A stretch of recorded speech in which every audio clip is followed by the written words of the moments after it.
Isang mapagpalang araw po ng Biyernes sa inyong lahat, mga minamahal naming kapatid. Biyernes po ngayon sa loob ng ika-20 linggo sa karaniwang panahon. Pinapaabot po namin ang pagbati sa lahat ng viewers and followers of the Daily Gospel Reflection. Salamat po sa inyong walang sawang pagtangkilik.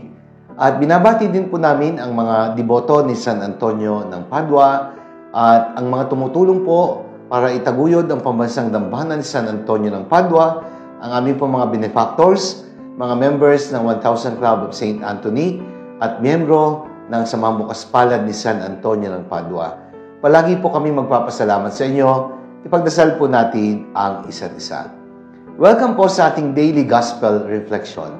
Mga kapatid, sama-sama po nating pagnilayan ang mga salita ng Diyos mula sa mabuting balita para sa araw na ito.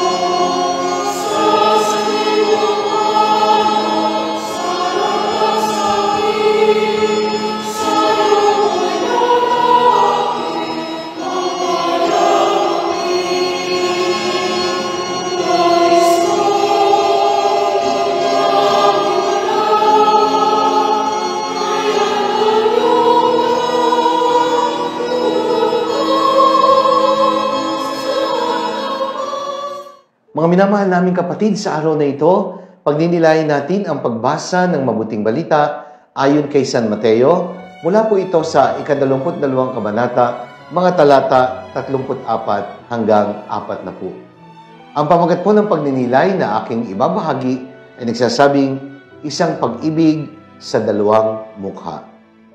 Sa ating ebanghelyo, isang dalubhasa sa kautusan ang lumapit kay Jesus at nagtanong upang subukin ang Panginoong Hesus. Guro, alin po ang pinakamahalaga sa lahat ng mga batas? Kaya para bang ang nais ng gurong ito na nagtuturo tungkol sa kautusan ay sabihin ni Hesus kung alin ang nag-iisa at pinakamahalagang batas sa lahat ng mga batas na ipinatutupad sa relihiyon ng mga Hudyo. Sapagkat ang totoo, ang Judaismo po bilang isang relihiyon ay may tuturing na isang relihiyon ng napakaraming batas. Bukod pa sa 10 kautusan, meron pa silang tinatawag na Book of Interpretations of the Law at mahigit 600 mga batas ang ipinatutupad na dapat na sundin ng isang Hudyo. Kaya ang mga batas ay tila naging isang mabigat na pasanin na dapat dinadala ng isang Hudyo kung batas lamang ng relihiyon ang pag-uusapan. At sa ating ebanghelyo, tinuturo po sa atin na ang pag-ibig sa Diyos at ang pag-ibig sa kapwa ay dalawang mukha ng iisang pag-ibig.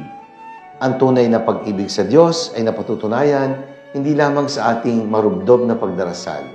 Ito ay dapat may kalakip na gawa ng pagmamahal. Hindi lamang sa pagdalo ng misa, kundi ang buhay natin mismo ay nagiging Eucharistia dapat para sa iba. Ang tunay na pag-ibig ay mailalarawan sa konkretong paraan ng pagpapakita ng pagmamahal at pagmamalasakit sa ating kapwa. Sa kabilang banda, ang ating pag-ibig sa kapwa ang magdadala sa atin sa mas malalim na pagmamahal sa Diyos. Kaya, dalawang mukha ng iisang pag-ibig. Because our love for God takes its human form in the way we love our fellow human beings. Ang tanong, sa naging sagot ng ating Panginoon, bakit sinasabing may una na siyang pinakamahalaga sa lahat at meron namang pangalawa na hindi dapat ihiwalay sa pag-ibig na meron tayo para sa Diyos?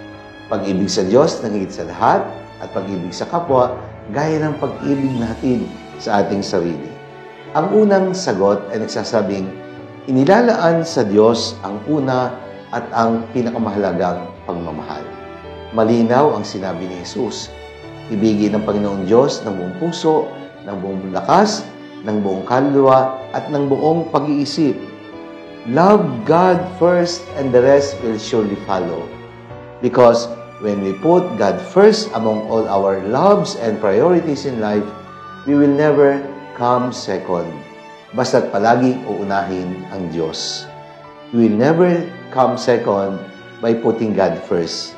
Loving God above all else and putting God first among all our priorities can only mean that we realize that life is all about Him. In the beginning and at the last day of our life, God must be our greatest love. God alone deserves the best of love that we can give. Falling in love with God is the best romance, and seeking Him should be the best adventure, and finding God should be the best achievement, and having Him should be our greatest treasure. Sabi po ni San Agustin. Pangalawa, ang pagmamahal sa Diyos ang magdadala sa atin sa tamang pagmamahal natin sa ating kapwa. Kaya unahin mo ang Diyos na mahalin, ibigay sa Diyos ang pinakamahalagang pagmamahal, at itatama ng Diyos ang lahat ng iyong pagmamahal sa buhay. God gives us people to love, and He gives us possessions to use. And it should not be the other way around.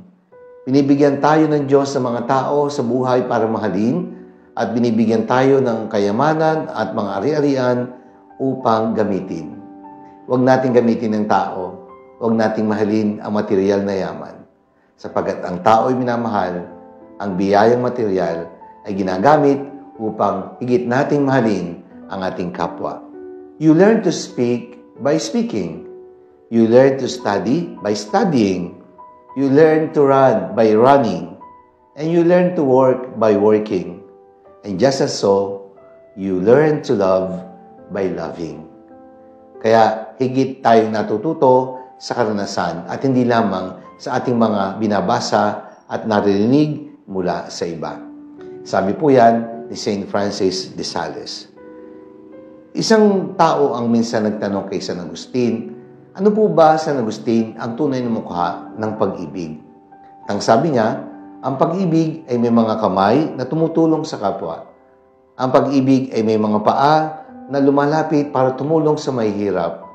Ang pag-ibig ay may mga mata na nakakakita sa kalunuslos sa kalagayan ng kapwa at mga nangangailangan. At ang pag-ibig ay may mga tenga din na handang makinig sa hinaing at sa mga kalungkutan ng tao. Meron pong isang napakagandang tula akong nabasa ng title po, The Face of Love. At ang sabi po sa tulang ito, I've seen your face on stained glass in colored lights, in pictures of you looking to the sky. You have been portrayed 1,000 different ways, but my heart can see you better than my eyes, because it is love that paints the portrait of your life. Kaya pag-ibig din ang gumuguhit sa tunay na mukha ng Diyos. Pag-ibig ang nagpipinta sa tunay na mukha ng ating buhay, sapagkat tayo po ay nilikha sa wangis ng Diyos at ang Diyos ay pag-ibig. Kaya mga kapatid, isang napakahalagang batas ng pag-ibig, subalit nagtataglay ng dalawang mahalagang mukha. Pag-ibig sa Diyos ang higit sa lahat, at pag-ibig sa kapwa gaya ng pag-ibig natin sa ating sarili. Manalangin tayo. Ama naming makapangyarihan, maraming salamat po sa ibinigay mong aral sa araw na ito. Tulungan mo kaming mahalin ka ng higit sa lahat, ng buong puso, ng buong lakas, at ng buo naming kaluluwa. Sa pagmamahal namin sa iyo, akayin mo kami sa tamang pagmamahal sa aming kapwa at sa aming sarili. Sapagkat ang lahat ng bagay ay nagiging ganap dahil sa pag-ibig at tanging sa pag-ibig lamang. Amen. Maraming salamat po mga minamahal naming kapatid. Sana po ay nakatulong at nagustuhan ninyo ang ating pagninilay sa araw na ito. Isang pag-ibig sa dalawang mukha nito. At sa mga nakagusto at natulungan ng pagninilay, sana po ay ilike po ninyo at i-share ang mensaheng ito sa ating mga mahal sa buhay, mga kaibigan at mga kakilala. Let us fill the world with the message and power of God's words. At ako po ay naglalambing, nakikiusap, nananawagan, at nag-aanyaya po na sana po manood po kayo ng aking post-birthday concert sa darating na September 23, alas 7 po ng gabi, sa loob po ng simbahan sa Parokya at Dambana ni San Antonio, dito po sa Pila, alas 7 po ng gabi. Tickets are available in 2,000 pesos and 1,000 pesos. Ito po ay gagamitin sa pagpapagawa po ng sakristiya ng Parokya at Dambana ni San Antonio dito po sa Pila, at ang bahagi po ng malilikom ay pupunta din bilang pondo ng Commission on Family and Life na nagkataon naman po na ako po ang director sa Diocese ng San Pablo. Sana po tulungan niyo po kami at sa mga kaibigan ko po na may kakayahan naman pong tumulong at maging sponsors po sa concert na ito. Sana po huwag kayong magsasawang tumulong sa akin, huwag niyo po kaming pababayaan, at kung may natanggap po kayong mga sulat, sana po maging positibo ang inyong katugunan. Maraming salamat po sa inyo at pagpalain tayong lahat ng makapangyarihang Diyos, Ama at ng Anak, ng Espiritu Santo. Amen.